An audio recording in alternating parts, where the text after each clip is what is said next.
OK, let's turn our attention to the international newspapers. Emily Boyle has been scouring them for us. And Emily, going to start off with the main story this Monday morning, the conflict between Iran and Israel, taking over, I'd say, a lot of front pages. Yeah, exactly. Well, let's start with the Israeli paper, the Jerusalem Post. They have it, of course, on their front page. Here they have a photo of the destruction following a strike in the residential neighbourhood of Bat Yam. They also quote Defence Minister Israel Katz saying that Israel will destroy any military assets in Tehran. Now, the paper says the conflict could last weeks, but that Israel's military superiority over Iran could possibly shorten it.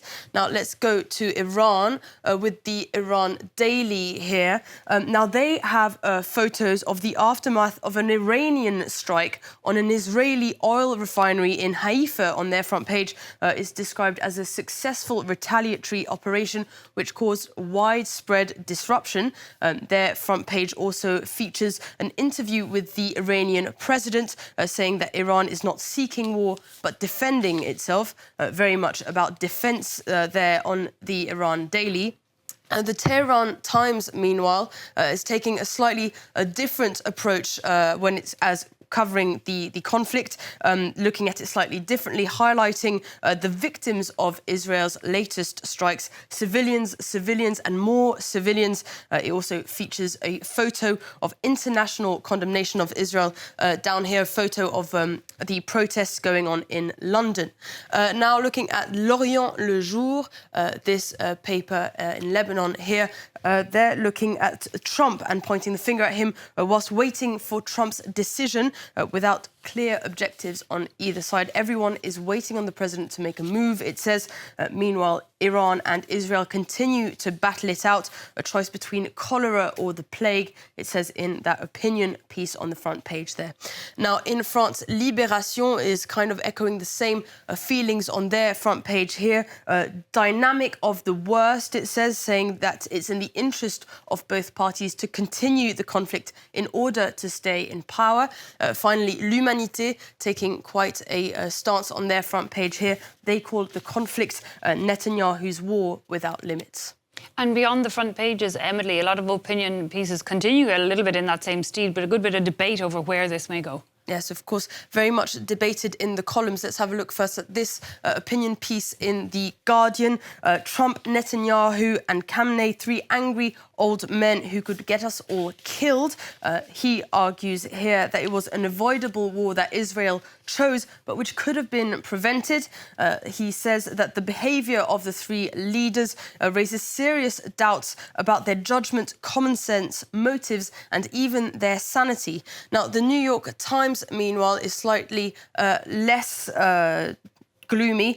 This analysis piece is a bit more hopeful. It says that diplomacy with Iran is damaged but not dead. The article says that a nuclear deal could be revived despite the strikes. It adds that if war is diplomacy by other means, then diplomacy has never really finished. The article says that both the Iranians and Trump want a deal, but how that would look like depends on how and when this latest conflict ends. Now, foreign policy has a few ideas about how it might end. In this analysis piece, it outlines a few different scenarios: a grudging Iranian surrender, a US-guided ceasefire, or an increase in international pressure on Netanyahu, to name a few. But it says that darker scenarios are most likely, including a potential regional war, escalation maybe even coming from the United States. OK, a sharp change of tone now, Emily. The next thing you're turning to is the busy weekend that it was for football fans after the launch of FIFA's controversial Club World Cup. The tournament seems to be making quite a number of headlines, but not always positive ones.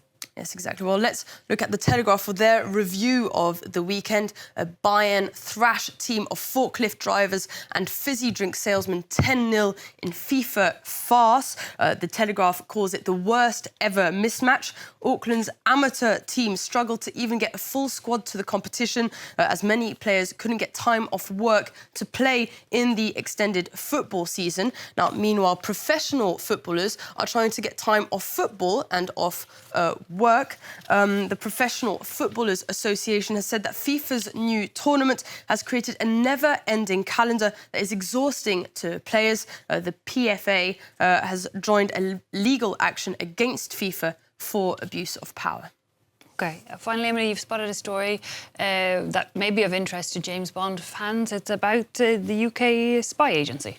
Exactly. The MI6 have appointed the first woman to head Britain's intelligence agency. Blaise Metroelli is currently responsible for technology and innovation, which is why she's being called Q in that headline there. But she now becomes M for Bond fans, but C in real life, a code name which was established in the 1900s by Captain Mansfield Cumming, who used to sign his letters C. Her appointment is a first in MI6's 116-year history. Well, the new C is probably going to have to make a few reforms, but she might turn to Germany for inspiration. This is quite an odd article in The Times today. Sleeping with your comrade's wife is bad for morale, troops are told. This is a story following a ruling of a court-martial in Germany who docked a sergeant major's pay after he violated his duty of, quote, comradeship. German soldiers can now be punished for having an affair with each other's spouses because of the danger of romantic strife eroding morale. I think if romantic strife is a punishable offence, James Bond might have to change a few of his practices, something the new C might be able to look out for. Emily Boyle, as I look at the international papers, thanks very much indeed.